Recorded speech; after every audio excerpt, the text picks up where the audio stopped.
በሽንኩርት የተሸፈነ አደንዛዥ እጽ ወደ ማረሚያ ማዕከል ለማስገባት የሞከረች የታራሚ ቤተሰብ ጠያቂ በቁጥጥር ስር ዋለች። በሽሬ ከተማ በአራጣ አበዳሪዎች 2.2 ሚሊዮን ብር ተገኘ። በትግራይ ክልል የጸጥታ አካላት ባደረጉት የክትትል ኦፕሬሽን በፌስታል ተጠቅልሎ በበርበሬ ከእርሻ ውስጥ ተደብቆ ሲጓጓዝ የነበረ እጅግ በርካታ መጠን ያለው ጥሬ ገንዘብ መያዙን ተሰምቷል። የሱዳን ጦር ከኢትዮጵያ ድንበር አቅራቢያ የምትገኘው አልሲሊክ ፈጥኖ ደራሽ ኃይል ተዋጊዎች ማስለቀቁን አስታወቀ። እነዚህና ሌሎች አዳዲስ መረጃዎች ይዘናል። እስከ ፍጻሜ ድረስ አብራችሁን እንድትቆዩ እንጋብዛለን።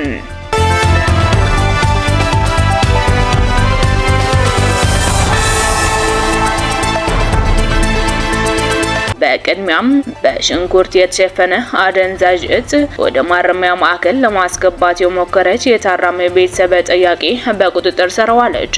በፌዴራል ማረሚያ ቤት ኮሚሽን በድሬዳዋ ማረሚያ ማዕከል የሐሺሽ እጽ በቀይ ሽንኩርት ውስጥ በማሸግ በሕግ ታራሚዎችን አማካኝነት ወደ ማዕከሉ ለማስገባት ስትሞክር በፍተሻ ሂደት ላይ በቁጥጥር ስር ውላለች።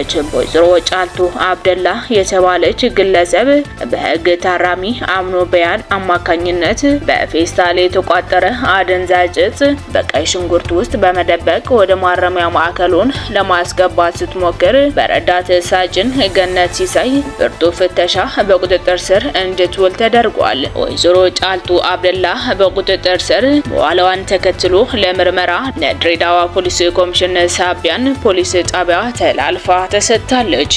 የማረሚያ ማዕከሉ በቀጣይ የምርመራ ሂደቱን በመከታተል ውሳኔውን ለሕዝብ የሚያሳውቅ ይሆናል። ምርጫ ቦርድ ለ8 ተፎካካሪ ፓርቲዎችን ቅሬታ በሰጠው ምላሽ የዲጂታል ምዝገባ ቴክኒካው እንጂ ፖለቲካው ተጽዕኖ እንደሌለው ገለጸ። የኢትዮጵያ ብሔራዊ ምርጫ ቦርድ 8 ተፎካካሪ የፖለቲካ ፓርቲዎች በጋራ ያቀረቡት ቅሬታዎች ሕጉንና አሰራሩን ካለመረዳት የመነጨ ናቸው ሲል ዝርዝር ማብራሪያ ሰጠ። 8 ተፎካካሪ የፖለቲካ ፓርቲዎች ጥር 15 ቀን 2018 ዓ.ም ባወጡት የጋራ መግለጫ ሰባተኛው ሀገራዊ ምርጫ ገና በእጩዎች ምዝገባ ጀምሮ ላይ ሳለም ሰላማዊን የፖለቲካ ምህዳር የሚያጨልሙ ተግዳሮችን እያጋጠማቸው እንደሚገኝ አስታውቀው ምርጫው አሳታፊ ሀቀኛና ተአማኒ ሊሆን እንደማይችል ማሳሰባቸው ይታወሳል። ፓርቲዎቹ እንደሚሉት ቦርዱ የዲጂታል ቴክኖሎጂ የምዝገባ ስርዓት በቴክኒክ ደረጃ የመፈተሽ እድል አልተሰጣቸውም። በተጨማሪም በምዝገባ ወቅት እንደ መስፈርት የቀረቡት የልደት ምስክር ወረቀትና የአይን ማኝ ማቅረብ በተለይም ከከተማ ውጭ ባሉ አካባቢዎች ፈጽሞ የማይታሰቡና ተቃዋሚዎችን ከፍክክር ሜዳው ለማውጣት የታቀዱ የፖለቲካ ሴራዎች ናቸው ብሏል። ቦርዱ ባወጣ መግለጫ የዲጂታል የምዝገባ ስርዓቱ ከሚያዝያ 2016 ዓ.ም ጀምሮ ከፖለቲካ ፓርቲዎች ከሲቪል ማህበራት ጋር በተደረገው ምክክር የበለጸገ መሆኑን ገልጿል። በዲጂታል የእጩዎች ምዝገባ ሂደት ላይ የቀረቡትን ተግዳሮችን አስመልክቶ ስርዓቱ ፓርቲዎችን ከውጫው ተጽዕኖ ነፃ ለማድረግና አሰራሩን ለማዘመን የተዘረጋ መሆኑን አስታውቋል።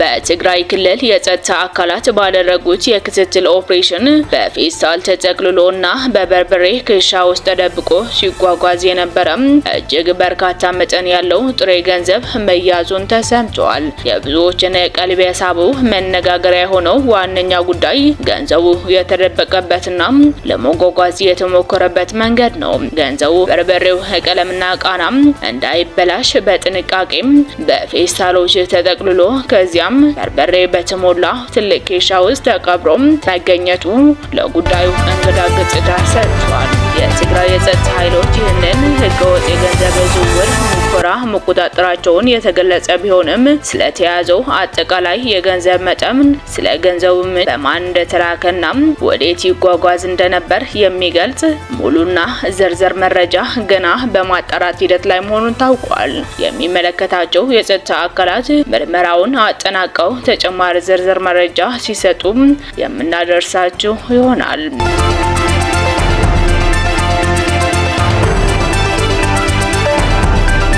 በሽሬ ከተማ አራጣ አበዳሪው እጅ 2.2 ሚሊዮን ብር ተገኘ። በሰሜን ምዕራብ ትግራይ ዞን ሽሬ ከተማ በአራጣ ማበደር ስራ ላይ የተሰማራው ግለሰብ መያዙን የከተማ ፖሊስ አስታወቀ።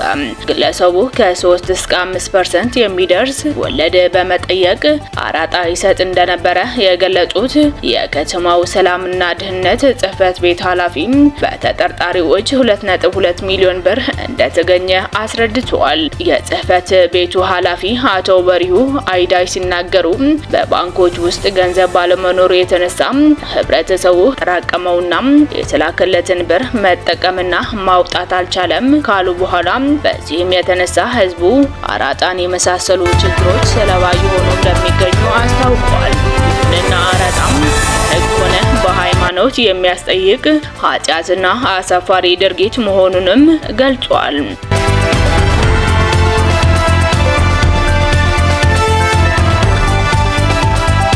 የሱዳን ጦር ከኢትዮጵያ ድንበር አቅራቢያ የምትገኘው አልስሊክ ከፈጥኖ ድራሽ ኃይል ተዋጊዎች ማስለቀቁን አስታወቀ። የሱዳን ጦር ኃይል ከኢትዮጵያ ድንበር አቅራቢያ በብሉ ናይል ግዛት የሚገኘውን አልስሊክ የተባለ ስትራቴጂካዊ ስፍራን ከሱዳን ፈጥኖ ድራሽ ኃይሎች ነጻ መውጣቱን አስታወቀ። አናዶሉ የዜና ወኪል ቅዳሜና እሁድ የተካሄደውን ከባድ ውጊያ ተከትሎ የሱዳን ጦር 4ኛ ክፍለ ጦር ሰኞ ዕለት ያወጣውን መግለጫ ዋቢ አድርጎ እንደዘገበው አካባቢው በታቀደም ወታደራዊ ኦፕሬሽን መቆጣጠሩንና በሱዳን ፈጥኖ ደራሽ ኃይል ተዋጊዎች ላይ ከፍተኛ የሰውንና የንብረት ጉዳት መድረሱን አስታውቋል። ክፍለ ጦሩም አክለው በውጊያው ወቅት በአብዱልአዚዝ አልሂሉ የሚመራው የሱዳን ህዝባዊ ነጻነት ንቅናቄ ሰሜን ተዋጊዎችም መምታታቸው ገልጿል። እስካሁን ድረስ ከፈጥኖ ደራሽ ኃይሎች ወይም ከሱዳን ህዝባዊ ነጻነት ንቅናቄ ሰሜን ወገን የተሰጠ መግለጫ የለም። ይህ ወታደራዊ እንቅስቃሴ የተሰማው ባለፈው እሁድ የፈጥኖ ድራሽ ኃይሎችና የሱዳን ህዝባዊ ነጻነት ንቅናቄ ሰሜን ኃይሎች ከደቡብ ሱዳን ግዛት በመነሳት በብሉ ናይል አካባቢ በሚገኙ አልሲሊክና ሚልካን ላይ ሰፊ ጥቃት መክፈታቸው መዘገቡን ተከትሎ ነው።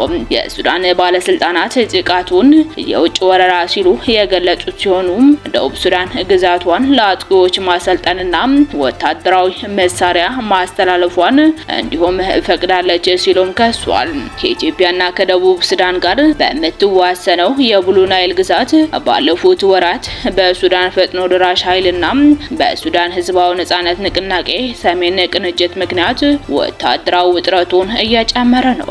ካርቱም ከዚህ ቀደም የተባበሩት አረብ ኤምሬትን በደቡብ ሱዳን በኢትዮጵያ ድንበር አቅራቢያ ወታደራዊ ቤዝ በመገንባት የፈጥኖ ደራሽ ኃይልን እየደገፈች ነው የሚል ክስ ማቅረቧን ይታወሳል። በአሁኑ ወቅት በሱዳን የተለያዩ ግንባሮች ውጊያ የቀጠለ ሲሆን የሱዳን ጦር በካርቱምና በዳርፉር ግንባሮች በደርዘን የሚቆጠሩ የሱዳን ፈጥኖ ደራሽ ኃይሎች ወታደራዊ ተሽከርካሪዎችን እንዲሁም የነዳጅና የጥይት መከማቻዎች መውደሙን አስታውቋል።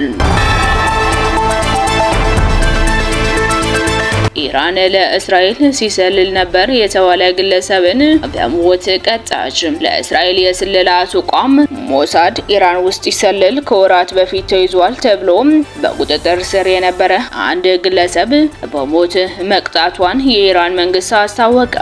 ሚዛን የተባለ የኢራን የፍትህ ተቋም የዜና ምንጭ እንደዘገበው ሐምዲራዝ ሳቤት እስማኤል ፍር የተባለ ግለሰብ ባለፈው ዓመት ግንቦት ላይ ነበር በስለላ ተከሶ የተያዘው።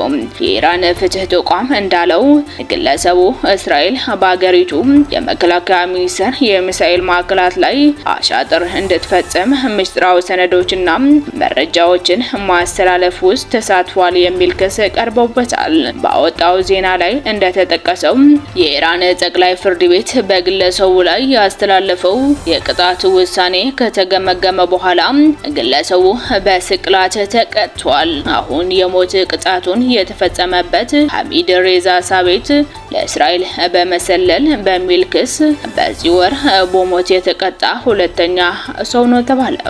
የተከበራችሁ የየሃ ሚዲያ ኔትወርክ ተከታታዮች ለዛሬ ያዝናቸው ጥንቅሮች እነዚህን የተከታተላችሁትን ይመስል ነበር። አብራችሁን ስለቆያችሁ እናመሰግናለን።